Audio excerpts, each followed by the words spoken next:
ሰላም ጤና ይስጥልኝ ውድና የተከበራችሁ የዩቲዩብ ቻናል ተከታታዮች እንደምን አላችሁ? የሰዓቱን አጫጭርና ወሳኝ መረጃ ይዤላችሁ ቀርቤያለሁ። እስከ መረጃው ፍጻሜ ድረስ አብራችሁን ቆዩ። በቅድሚያም ዋና ዋናዎችን እናስቀድም።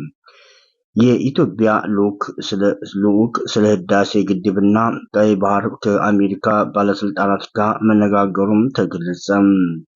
በሌላ ዜና የኢትዮጵያ አየር መንገድ በነዳጅ ጭማሪ ምክንያት የአገር ውስጥ በረራዎች ብዛት ላይም ለውጥ እንደሚያደርግ ማስታወቁን ገልጿል። ወደ ውጭ መረጃዎች ስናልፍ የኢራን የተኩስ አቁም በቋፍ ላይ መሆኑንም ትራምፕ ተናገሩ። እነዚህና ሌሎችንም መረጃዎች ዝርዝራቸውን እናሰማችኋለን። የዩቲዩብ ቻናላችንን ሰብስክራይብ በማድረግ የደወል ምልክቱን የተጫናችሁ ቤተሰብ እንድትሆኑ በአክብሮት እንጋብዛለን። አሁን ወደ መረጃው እንለፍ።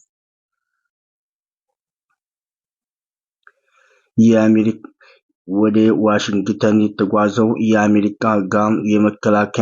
ከአሜሪካ ጋር የመከላከያ ትብብር የሁለትዮሽ መዋቅራዊ ምክክር ማዕቀፍ ስምምነት የተፈራረሙት የውጭ ጉዳይ ሚኒስትር ዶክተር ጌዲዮን ጢሞቴዎስ በአሜሪካ ቆይታቸው ስለ ህዳሴ ግድብና ቀይ ባህር መነጋገራቸውም ተገልጿል።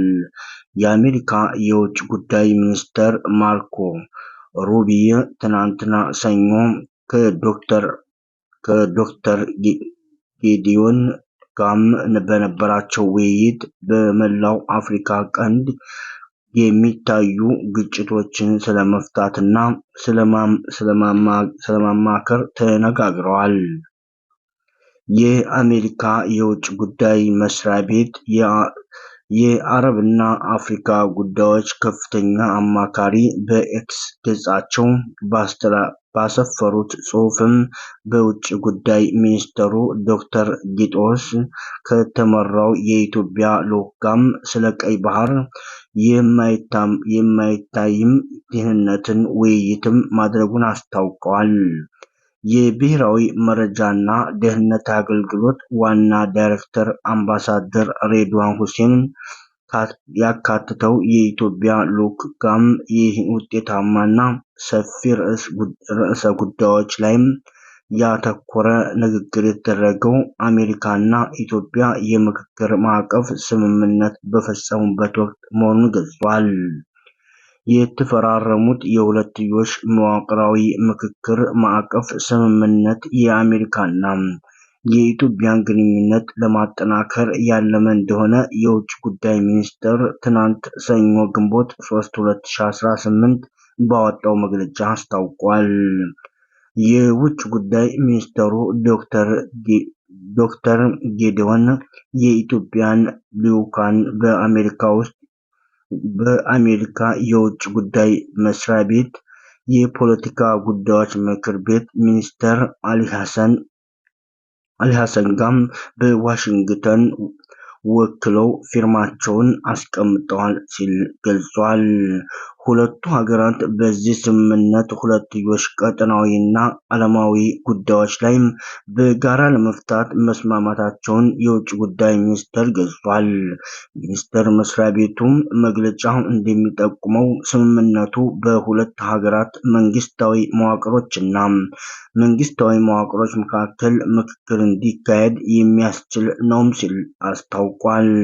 ምክሩ በየዓመቱ እንደ አዲስ አበባ ሌላ ጊዜም የዋሽንግተን ውስጥ እንደሚካሄድም የገለጸው የውጭ ጉዳይ ሚኒስቴር የሁለት አገራት ከፍተኛ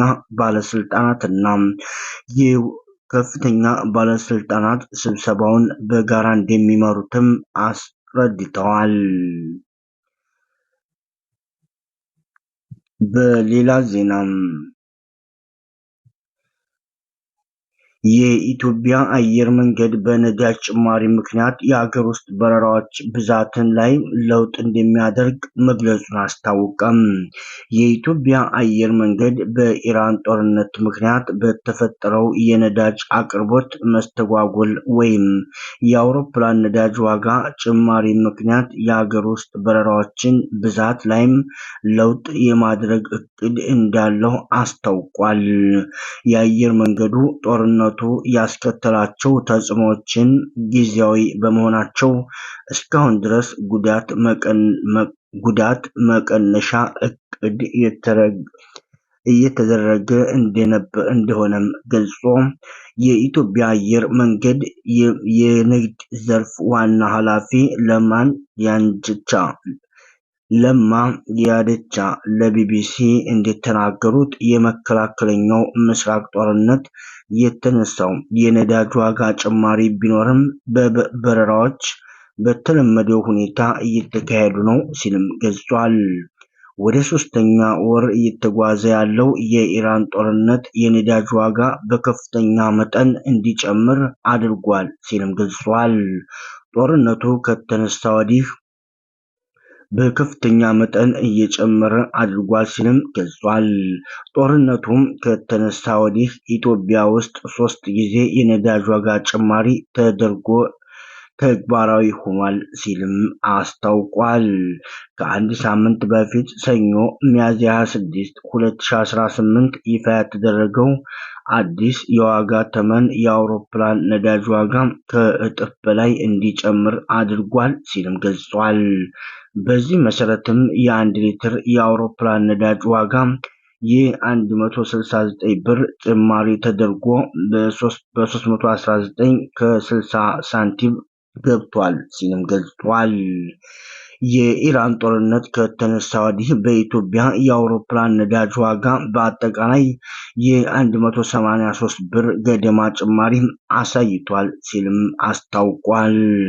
ባለፉት 2 ወራትም የታየውን የነዳጅ ጭማሪ ተከትሎ የኢትዮጵያ አየር መንገድ ወጪውን ለመቀነስ የአጭር ርቀትና የአገር ውስጥ በረራዎችን የመቀነስ ወይም የማጠፍ እቅድ እንዳለው የሚገልጽ መረጃ በዚህ ሳምንት ተሰርቶ ነበር ሲሉም አብራርተዋል። ስለዚህ ጉዳዩ አሳሳቢ ጥያቄ የቀረበላቸው የአየር መንገዱ የንግድ ዘርፍ ዋና ኃላፊ ለማ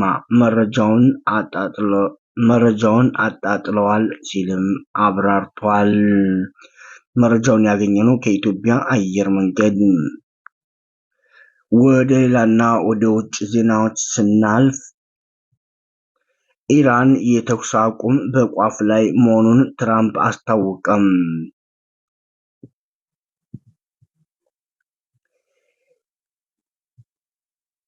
የአሜሪካው ፕሬዝዳንት ዶናልድ ትራምፕ የኢራን የተኩስ አቁም ስምምነት በማይታመን ሁኔታ ደካማ መሆኑን ተናገሩ። ፕሬዝዳንቱ ትናንት ለጋዜጠኞች እንደተናገሩት 1 ወር ያስቆጠረው የተኩስ አቁም ስምምነት በሕይወት ለመቆየት እየተንገዳገደ ይገኛል ሲሉ ትራምፕ አስታውቀዋል።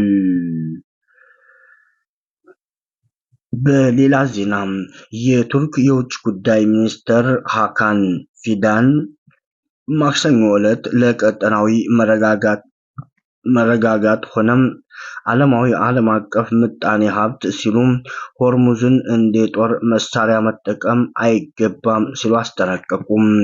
ፊዳን ከኳተር ጠቅላይ ሚኒስትር እና የውጭ ጉዳይ ሚኒስትር መሐመድ ቢን አብዱራህማን ቢን ጃሲም አልታኒ ጋር በጋራ በሰጡት ጋዜጣዊ መግለጫ ላይ በባህር ሰላጤ ላይ እያጋጠመው ያለ ችግር በምንም መልኩ የጋዛ ጉዳይ እንዲረሳ ሊያደርግ አይገባም ሲሉም አብራርተዋል። ፊዳን የእስራኤል ተስፋፊነት በቀጠናው መረጋጋትና ደህንነት ላይ ዋነኛ ስጋት ሆኗል ሲሉም አብራርተዋል።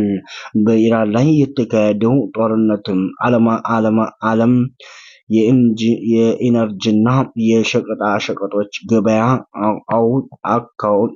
ገበያም አውኳል። አገሪቱ ለነዳጅ ጭነት ወሳኝ የሆነውን የሆርሙዝ ወሽመጥ መዝጋት ብቻ ሳይሆን ለማለፍ መሞከር ነዳጅ ጫኝ መርከቦች ላይም ጥቃት ተፈጽሞባቸዋል ሲል አስታውቋል። ዶናልድ ትራምፕ በአውሮፓ የሚገኙ የአሜሪካ አጋሮች የባህር ወሽመጡን እንዲጠብቁ ጫና ለማሳደር ቢሞክሩም እስካሁን ድረስ አልተሳካላቸውም ሲልም ገልጿል።